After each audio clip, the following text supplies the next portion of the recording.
أعوذ بالله من الشيطان الرجيم بسم الله الرحمن الرحيم اللهم صل على سيدنا مولانا محمد اللهم صل على سيدنا مولانا محمد اللهم صل على سيدنا ومولانا محمد صلی اللہ تعالی علیہ وسلم۔ کلاس شروع کرنے سے پہلے اگر آپ لوگوں کو چیزیں اچھی لگ رہی ہیں تو مجھے بیداری کے ریئیکشن سینڈ کرتی رہیے گا کہ ہم ماشاءاللہ باجی آپ کی بات کو سن رہے ہیں، ہم ریئیکشن سینڈ کر رہے ہیں تاکہ مجھے لگے کہ میں اکیلے خود بخود خود کو نہیں سنا رہی ہوں، آپ سب کو سنا رہی ہوں۔ تو آج ہم لوگ کیا جانیں گے؟ آج ہم لوگ قربانی کے تعلق سے کچھ چیزیں جانیں گے۔ ہمارا کیا ٹاپک ہے؟ قربانی کا بیان، قربانی کے متعلق مسائل، قربانی کیوں کی جاتی ہے، اس کے تعلق سے ہم لوگ چیزوں کو شروع کر رہے ہیں۔ شروع کرنے سے پہلے الحمد للہ رب العالمین والصلاة والسلام على سید المرسلین اما بعد فاعوذ باللہ من الشیطان الرجیم بسم اللہ الرحمن الرحیم۔ الصلاة والسلام عليك يا رسول الله الصلاة والسلام عليك يا حبيب الله الصلاة والسلام عليك يا نبي الله وعلى آلك وأصحابك يا نور الله۔ اب چلیں درود پاک ایک بار اور پڑھ لیتے ہیں۔ کیونکہ بھائی دیکھیں درود پاک کی فضیلت کیا ہے کہ سرکار مدینہ صلی اللہ تعالی علیہ وسلم نے کیا ارشاد فرمایا، اس بات کو بغور سنیے گا تاکہ آپ لوگوں کے دماغ میں بھی درود پاک ایک دم بیٹھ جائے۔ سرکار مدینہ صلی اللہ تعالی علیہ وسلم نے یعنی کہ حضور اکرم صلی اللہ تعالی علیہ وسلم کا فرمان رحمت نشان ہے کہ جو مجھ پر درود پاک پڑھتا ہے اس کا درود مجھ تک پہنچ جاتا ہے۔ سبحان اللہ۔ یعنی کہ ابھی ہم لوگ نے جب کلاس کو شروع کیا اتنی دفعہ میں نے درود پاک پڑھا، آپ لوگوں نے پڑھا، تو وہ کہاں پہنچا؟ حضور اکرم صلی اللہ تعالی علیہ وسلم کی بارگاہ میں پہنچ گیا۔ تو حضور اکرم صلی اللہ تعالی علیہ وسلم کیا ارشاد فرماتے ہیں کہ جو مجھ پر درود پاک پڑھتا ہے اس کا درود مجھ پر پہنچ جاتا ہے۔ ماشاءاللہ۔ اسی کے ساتھ میں اس کے لیے استغفار کرتا ہوں اور اس کے علاوہ اس کے 10 نیکیاں لکھی جاتی ہیں۔ یعنی کہ حضور اکرم صلی اللہ علیہ وسلم کیا کہہ رہے ہیں کہ جو آپ درود پاک پڑھتے ہیں وہ مجھ تک تو پہنچ جاتا ہے، اور پھر میں کیا کرتا ہوں، پھر میں ان کے لیے استغفار کرتا ہوں، یعنی کہ ان کی بخشش کی، ان کے گناہوں کی دعا کرتا ہوں، اور پھر اسی کے ساتھ ساتھ ان کے 10 گناہ کیا ہو جاتے ہیں، ختم ہو جاتے ہیں، اور 10 نیکیاں اس میں شامل ہو جاتی ہیں۔ یہ کیا ہے؟ درود پاک کی فضیلت ہے۔ تو اب آگے کا بیان شروع کرتے ہیں۔ آج ہم لوگ سب سے پہلے کیا جانیں گے کہ بھائی خواب، یعنی کہ جب قربانی ہوئی تھی نا، جب قربانی سٹارٹ ہوئی، قربانی کیسے سٹارٹ ہوئی، تو وہ کیا ایک واقعہ ہے۔ وہ ایک واقعہ کیا ہے کہ میری پیاری اسلامی بہنوں، ماہ ذوالحجہ جو بھی مہینہ سٹارٹ ہو چکا، جو یہ مہینہ چل رہا ہے، الحمدللہ ہم لوگ اس مہینے میں ہیں اور ہم لوگ اس مہینے کی برکتوں کو حاصل کر رہے ہیں۔ تو ماہ ذوالحجہ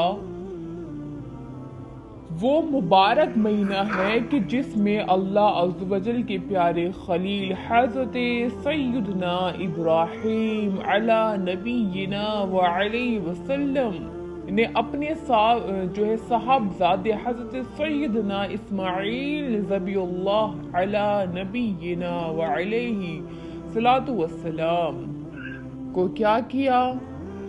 بتایا جا رہا ہے کہ حضرت ابراہیم علیہ السلام نے حضرت اسماعیل علیہ السلام کے ساتھ مل کر صبر اور رضا کا ایک ایسا منظر پیش کیا، ایک ایسا واقعہ پیش کیا جس کا جواب آج تک کسی کے پاس نہیں۔ ایسا واقعہ آج تک کسی اور نے پیش نہیں کیا۔ اتنی زیادہ صبر کا واقعہ، اتنا زیادہ ایسا واقعہ کہ دلوں میں اس کی بے چینی پیدا ہو جائے، دلوں میں اس کی تڑپ پیدا ہو جائے، دلوں میں جو ہے ایک دم ایسے یا اللہ، اتنے بڑے بڑے اللہ والے بھی موجود ہیں جو صرف رب تبارک و تعالیٰ کی رضا کو حاصل کرنا چاہتے ہیں۔ ایسے ایسے واقعے بھی جو ہے حضرت اسماعیل علیہ السلام اور حضرت ابراہیم علیہ السلام سے پیش ہوئے ہیں۔ اسی میں سے ہم لوگ ایک واقعہ آج سننے جا رہے ہیں، اس کو آپ لوگ بغور سماعت فرمائیے گا۔ اگر آپ لوگ تسلی سے سنیں گے تو آپ لوگوں کو بہت اچھی طرح وہ سمجھ میں آئے گا۔ تو کیا ہے واقعہ؟ کیا ہے کہ جس کی مثال آج تک نہیں ملتی، ایک ایسا واقعہ، ٹھیک ہے؟ تو حضرت سیدنا ابراہیم علیہ نبینا وعلیہ الصلوۃ والسلام نے کیا کیا؟ ذوالحجہ کی 8ویں رات، یعنی کہ 8ویں جو تاریخ ہوتی ہے، تو 8ویں رات خواب دیکھا۔ ذوالحجہ کی 8 تاریخ کی رات میں کیا دیکھا؟ خواب دیکھا، جس میں کوئی کہنے والا یہ کہہ رہا ہے، کیا کہہ رہا ہے؟ کہ بے شک اللہ عز و جل تمہیں اپنے بیٹے کو ذبح کرنے کا حکم دیتا ہے۔ مان لیجئے کہ ابھی اتنی ساری مائیں ہیں، اتنی ساری بہنیں ہیں، بھائی اگر کسی کا حکم دے دیں کہ بھائی تم اپنے بھائی کو ذبح کر دو، یا ماں کو کہہ دے تم اپنے بیٹے کو ذبح کر دو، یا پھر والد کو کہہ دے کہ تم اپنے بیٹے کو ذبح کر دو، بھائی کس طرح کا کلیجہ کہ وہ ذبح کرنے کو تیار ہو جائے۔ وہ کچھ اور کر لے گا، بھائی کچھ اور کر لے گا، خود مرنے کو تیار ہو جائے گا، لیکن اولادوں کو کبھی ایسا نہیں کرے گا۔ یہ محبت ہوتی ہے۔ تو کیا بتایا جا رہا ہے کہ 8 ذوالحجہ یعنی کہ بقرعید کی 8 تاریخ کو کیا ہوا؟ بقرعید کی 8 تاریخ کو رات میں حضرت ابراہیم علیہ السلام کو ایک خواب ہوا، یعنی کہ آپ کو ایک خواب آیا جس میں کہنے والا کیا کہہ رہا تھا؟ کہنے والا بے شک یہ کہہ رہے تھے، کہنے والا یہ کہہ رہا تھا کہ تم اپنے بیٹے کو ذبح کرنے کا حکم دیا، کہ اللہ تبارک و تعالیٰ نے تمہیں اپنے بیٹے کو کیا کرنے کا حکم دیا؟ ذبح کرنے کا حکم دیا، ٹھیک ہے؟ بے شک اللہ عز و جل نے تمہیں اپنے بیٹے کو ذبح کرنے کا حکم دیتا ہے۔ اور 9ویں رات میں پھر سے یہی خواب آ رہا ہے۔ 8ویں رات کو تو آیا ہی، اب پھر 9 تاریخ کو بھی پھر سے یہ خواب آ رہا ہے، پھر 10 تاریخ کو بھی یہی خواب آتا رہا۔ تو آپ علیہ الصلوۃ والسلام یعنی کہ حضرت ابراہیم علیہ الصلوۃ والسلام نے صبح اس خواب پر عمل کرنے، یعنی کہ بیٹے کو قربانی کا پکا ارادہ فرما لیا، یعنی کہ بیٹے کی قربانی کا کیا کیا؟ پکا ارادہ فرما لیا کہ بھائی 3 دنوں سے ایک ہی خواب آ رہا ہے اور رب تبارک و تعالیٰ کی اسی میں رضا ہے تو میں یہ ضرور کروں گا۔ تو آپ نے کیا کیا؟ اپنے بیٹے کی قربانی کرنے کا، اپنے بیٹے کو قلم کرنے کا، اپنے بیٹے کو جو ہے جان سے ختم کرنے کا کیا کیا؟ اپنے بیٹے کو شہید کرنے کا بالکل دل میں ٹھان لیا۔ پھر کیا ہوا کہ جب حضرت سیدنا ابراہیم خلیل اللہ علیہ الصلوۃ والسلام نے یہ سارا ماجرا اپنے کم عمر بیٹے حضرت اسماعیل علیہ الصلوۃ والسلام کو بتایا، ہے نا، جب ان کو جب پوری بات بتائی کہ اللہ عز و جل کا فرمان ہے کہ میں تمہیں ذبح کروں، اب تم بتاؤ کہ تمہاری کیا رائے ہے؟ تو حضرت سیدنا اسماعیل علیہ الصلوۃ والسلام خود بھی اللہ عز و جل کے ہر حکم پر سر تسلیم خم کرنے والے تھے۔ حضرت جو اسماعیل علیہ السلام ہے وہ اس قدر جو ہے ان کے اندر اس قدر ایمان تھا کہ وہ ایسے بیٹے تھے کہ رب تبارک و تعالیٰ کی رضا حاصل کرنے کے لیے اپنے سروں کو کٹوا دیں، اپنے آپ کو پورا نچھاور کر دیں، اس طرح کی تھی۔ تو پھر کیا ہوا؟ وہی بات آگے بتائی جا رہی ہے کہ جب انہوں نے بتایا کہ بھئی ایسی بات ہے، ایسا واقعہ ہے، بتائیں کیا کیا جائے، تمہاری کیا رائے ہے؟ تو انہوں نے کہا کہ بھئی میں تیار ہوں۔ تو اب آگے اسی چیز کو یعنی کہ حضرت سیدنا اسماعیل علیہ الصلوۃ والسلام نے جو جواب دیا کہ جب آپ کے والد صاحب نے پوچھا کہ تمہاری کیا رائے ہے، تو جب آپ نے جو بھی جواب دیا تو وہ قرآن پاک نے پارہ نمبر 23 سورۃ الصفات کی آیت نمبر 102 میں ان الفاظوں میں بیان کیا، یعنی کہ یہ قرآن کی آیتیں بھی ہیں کیا ہے کہ حضرت اسماعیل علیہ السلام نے اپنے والد کے جواب سوال میں جواب کیا دیا کہ قال یا ابت تفعل ما تمر تجدونی انشاء اللہ من الصابرین، یعنی کہ کہا اے میرے باپ کیجئے جس بات کا آپ کو حکم ہوتا ہے، یعنی کہ جس بات کا بھی آپ کو اللہ تبارک و تعالیٰ نے حکم دیا ہے، خدا نے چاہو تو ان قریب میں صابرین میں پاؤں گا، یعنی کہ میں صبر کرنے والوں میں شمار کیا جاؤں گا کہ بھئی میں صبر کرنے والا تھا۔ یہ جو ہے حضرت اسماعیل علیہ السلام نے اپنے والد حضرت ابراہیم علیہ السلام کو کہا۔ پھر اب واقعہ کیا ہوا؟ چلو یہ تو بھائی بات ہو گئی کہ ہاں بھائی دونوں کا ارادہ بن گیا کہ ہاں بھائی قربانی کرنی، کیونکہ رب نے کہا ہے، ہم رب کی بات کو ٹال ہی نہیں سکتے، ہے نا۔ پھر آگے کیا ہوا کہ حضرت سیدنا اسماعیل علیہ السلام نے اپنے والد محترم سے عرض کی، کیا عرض کی کہ ابو جان ذبح کرنے سے پہلے مجھے رسیوں سے مضبوط باندھ دیجیے۔ کیا کریے؟ جب آپ مجھے ذبح کرے تو مجھے رسیوں سے مضبوط باندھ دیجیے تاکہ میں ہل نہ سکوں۔ اللہ اکبر، کیا کہ تاکہ میں ہل نہ سکوں، کیونکہ مجھے ڈر ہے کہ کہیں میرے ثواب میں کمی نہ ہو جائے، یعنی کہ میں جو اتنا بڑا ثواب کا کام کرنے جا رہا ہوں، میں رب تبارک و تعالیٰ کو راضی کرنے کے لیے جا رہا ہوں، ایسا نہ ہو میں ہلوں اور آپ میری گردن پہ چھری نہ چلا پائیں اور میرے ثواب میں کمی آ جائے، ایسا نہ ہو کہ رب مجھ سے ناراض ہو جائے، قربانی میری قبول نہ ہو۔ یہ ہے ماشاءاللہ سبحان اللہ۔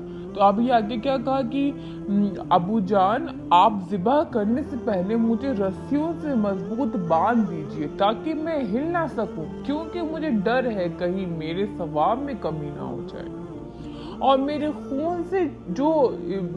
خون سے چھینٹوں سے اپنے جو لباس کو بچا کر رکھے۔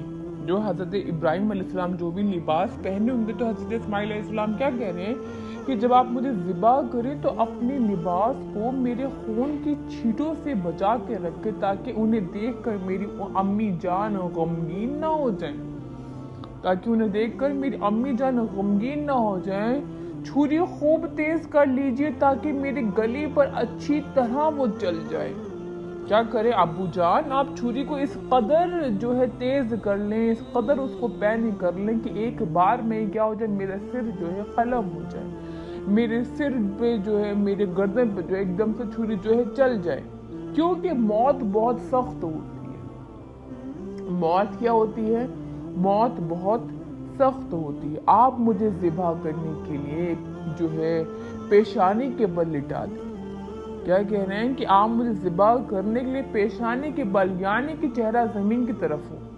کیسے ہو کہ چہرہ اوپر کے آسمان کی طرف اٹھا کے، ایک ہوتا ہے چت لیٹنا، جو چہرہ کہاں ہو، آسمان کی طرف ہو، لیکن نہیں، آپ مجھے کیا کریں، زمین کی طرف کر کے، کہ میرا چہرہ کہاں، زمین کی طرف، یعنی کہ ایک طریقے سے الٹا مجھے لٹال دیں تاکہ آپ کی نظریں میرے چہرے پر نہ پڑیں، اور جب آپ میری امی جان کے پاس جائیں تو انہیں میرا سلام پہنچا دیجیے، اور اگر آپ مناسب سمجھے تو میری قمیص انہیں دے دیجیے، ان سے ان کو جو ہے تھوڑا سا صبر آ جائے گا۔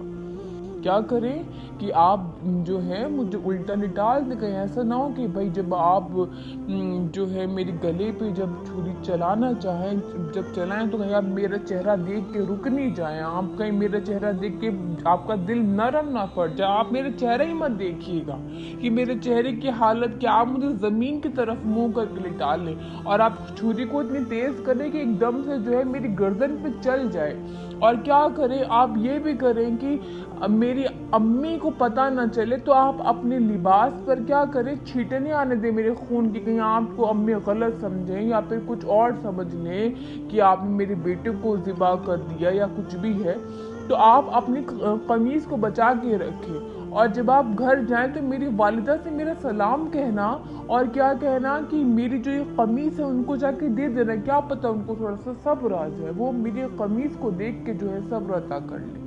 پھر آگے کیا ہوا؟ حضرت ابراہیم علیہ السلام نے ارشاد فرمایا کہ اے میرے بیٹے، تم اللہ عز و جل کے حکم پر عمل کرنے میں میری کیسے کیسے عمدہ مدد فرما رہے ہو۔ سبحان اللہ، ماشاء اللہ۔ اور پھر کیا ہوا؟ پھر جب جس طرح حضرت اسماعیل علیہ السلام نے کہا تھا کہ ان کی اسی طرح مطلب ان کو پھر کیا ہے کہ اسی طرح جو ہے باندھ دیا، اپنی جو ہے چھری کو خوب تیز کر لیا، اور حضرت اسماعیل علیہ السلام کو پیشانی کے بل جو ہے لٹا بھی دیا۔ ان کے چہرے سے جو ہے حضرت ابراہیم علیہ السلام نے نظروں کو ہٹا لیا اور ان کے گلے پر چھری چلا دی، لیکن چھری نے اپنا کام نہ کیا، یعنی کہ گلے کو نہیں کاٹا۔ چھری نے کیا کیا؟ اپنا کام نہ کیا۔ یعنی کہ جس طرح حضرت اسماعیل علیہ السلام نے حضرت ابراہیم علیہ السلام کو کرنے کو کہا، وہ ساری چیزیں جو ہے انہوں نے کی، لیکن اب جیسے ہی چھری کو چلانا چاہا، جب چھری چلائی تو وہ چھری نے اپنا کام ہی نہیں کیا، وہ چھری ان کی گردن پہ چلی ہی نہیں۔ پھر کیا ہوا؟ پھر حضرت سیدنا ابراہیم علیہ السلام نے جب حضرت سیدنا اسماعیل علیہ السلام کو ذبح کرنے کے لیے زمین پر لٹایا تو اللہ عز و جل کے حکم سے حضرت جبرائیل علیہ السلام بطور فدیہ جنت سے ایک مینڈا یعنی کہ دمبا لیے تشریف لائے، اور دور سے اونچی آواز میں کیا فرمایا؟ اللہ اکبر، اللہ اکبر۔ کیا فرمایا؟ اللہ اکبر، اللہ اکبر۔ جب حضرت ابراہیم علیہ السلام نے یہ آواز سنی تو اپنا جو ہے سر آسمان کی طرف اٹھایا اور جان گئے کہ اللہ عز و جل کی طرف سے آنے والی جو آزمائش کا وقت تھا وہ گزر چکا۔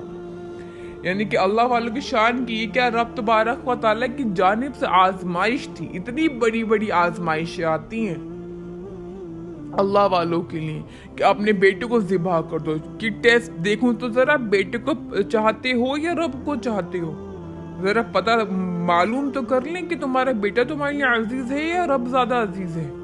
تو ایسی بڑی بڑی جو ہے آزمائشیں جو ہے رب تبارک و تعالیٰ اپنے بندوں میں جو ہے ڈال دیتا ہے، اور ہم لوگ اپنی آزمائشوں پہ روتے ہیں کہ اب کیا کریں، اب کیا نہ کریں۔ ایسی تو آزمائشیں ہم لوگوں کو ملی نہیں کبھی، رب نے جو ہے ایسے آزمائشوں سے ہمیں کبھی جو ہے ہمیں ڈالے ہی نہیں ایسے الجھنوں میں۔ تو ایسی آزمائشیں جو ہے رب جو اللہ کی جو بڑے بڑے بندے ہوتے ہیں، جو مقبول بندے ہوتے ہیں، ان کے لیے ایسی آزمائشیں بھی گزری، ان کو دیکھ کے ہمیں صبر عطا کرنا چاہیے۔ یہ ہماری آزمائشیں تو ان کی آزمائشوں کے سامنے کچھ بھی نہیں ہے۔ پھر اسی طرح دیکھیے آگے کیا ہے، بسم اللہ الرحمن الرحیم۔ اب آگے کیا بیان کیا جا رہا ہے؟ اب آگے کہہ رہے ہیں تو ذبح کرنے کے لیے جب پھر کیا ہوا، حضرت جو ہے جبرائیل علیہ السلام آئے اور خوب آواز بلند کر کے کیا پکارا؟ اللہ اکبر، اللہ اکبر۔ اور جب حضرت ابراہیم علیہ السلام نے یہ آواز سنی تو اپنا سر آسمان کی طرف اٹھایا اور جان گئے کہ اللہ عز و جل کی طرف سے آنے والی آزمائش کا وقت گزر چکا ہے اور بیٹے کی جگہ فدیے میں مینڈھا بھیجا گیا ہے۔ یعنی کہ بیٹی کی جگہ کون آ گیا؟ اب چھری کے نیچے مینڈھا یعنی کہ دمبا وہ آ چکا ہے۔ لہذا خوش ہو کر فرمایا لا الہ الا اللہ واللہ اکبر۔ کیا فرمایا؟ لا الہ الا اللہ واللہ اکبر۔ جب حضرت اسماعیل علیہ السلام نے یہ سنا تو فرمایا اللہ اکبر وَلِلَّهِ الْحَمْدِ۔ 3 چیزیں میں نے بتائی ہیں ابھی آپ لوگوں کو۔ جب حضرت جبرائیل علیہ السلام آئے تب آپ نے کیا ارشاد فرمایا تھا؟ اللہ اکبر، اللہ اکبر۔ پھر جب حضرت ابراہیم علیہ السلام نے دیکھا کہ آزمائش کا وقت مکمل ہوا تو آپ نے کیا فرمایا؟ لا الہ الا اللہ واللہ اکبر۔ پھر حضرت جب اسماعیل علیہ السلام نے سنا کہ میرے والد صاحب یہ پکار رہے ہیں، پھر آپ نے ان کا جواب کیا دیا؟ اللہ اکبر وللہ الحمد۔ یہ کیا ہے؟ یہ ذی الحجہ کی جو ہیں وظیفے ہیں، یہ ایسی مقدس چیزیں ہیں جن کو اب جو ہے تا قیامت تک جاری کر دیا۔ یہ جو 10 دن ایسے ہوتے ہیں جس میں ہمیں یہ والی جو تسبیح وغیرہ خوب زیادہ پڑھنی چاہیے. ہر وقت ہمیں ہماری زبانوں پہ کیا رٹا رہنا چاہیے؟ اللہ اکبر، اللہ اکبر، لا الہ الا اللہ، واللہ اکبر، اللہ اکبر، وللہ الحمد. ٹھیک ہے، یہ ہمیں ہمیشہ سے جو یہ 10 دن ابھی تھے، اب تو خیر کم دن باقی ہیں، لیکن جو یہ 10 دن ہیں ان میں ہمیں چاہیے جتنے بھی دن باقی ہیں ہم اس میں یہ تسبیح کو خوب خوب خوب زیادہ پڑھیں اور اس کا خوب جو ہے ثواب کمائیں.